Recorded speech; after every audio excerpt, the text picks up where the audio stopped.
Imagine it's 1940. The Nazis occupy Poland and the war escalates. Auschwitz has just opened its gates, but no one knows yet exactly what is going on inside. There are rumors about disappearances, about murders, but nobody knows for sure. Nobody except the people inside. Then there is a man who volunteers to be arrested. Not because he has to. His name? Witold Pilecki. Witold was a Polish officer, a patriot, and a man on a mission. He heard about the Auschwitz camp and realized that if we want to know what's going on there, someone has to go in. So he came up with a plan. He impersonated Tomasz Serafiński and deliberately allowed himself to be captured during a Nazi raid. What he found there was hell, starvation, torture, executions. People died every day, of violence, of disease, of exhaustion. But Pilecki persevered.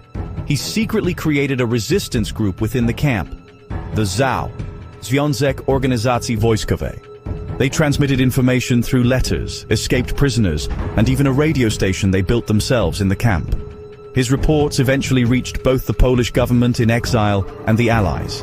Pilecki was the first person to bring detailed information about the Auschwitz massacre to light.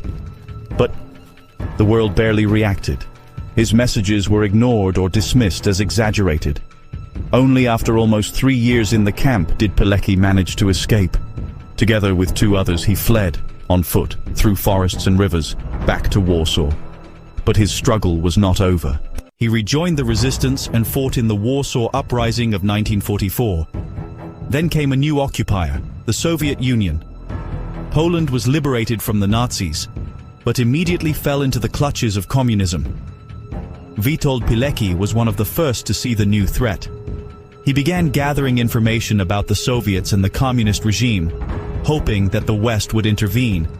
But in 1947, he was arrested by the Communist Secret Service. They tortured him, starved him to death, destroyed him. In 1948, he was executed after a mock trial. His name was concealed, his deeds erased, his family threatened. But decades later, the truth came out. Today, Witold Pilecki is recognized as one of the greatest resistance heroes of the 20th century. It fought against the evil of the West, against the Nazis, and it resisted the danger from the East, from the communist dictatorship. He was not just a soldier, he was a symbol of courage, of sacrifice, of truth. Witold Pilecki, the man who voluntarily entered Auschwitz and showed the world what really happened inside. Stories like this should never be forgotten. Want to hear more stories like this one? Then don't forget to subscribe, hit like and like.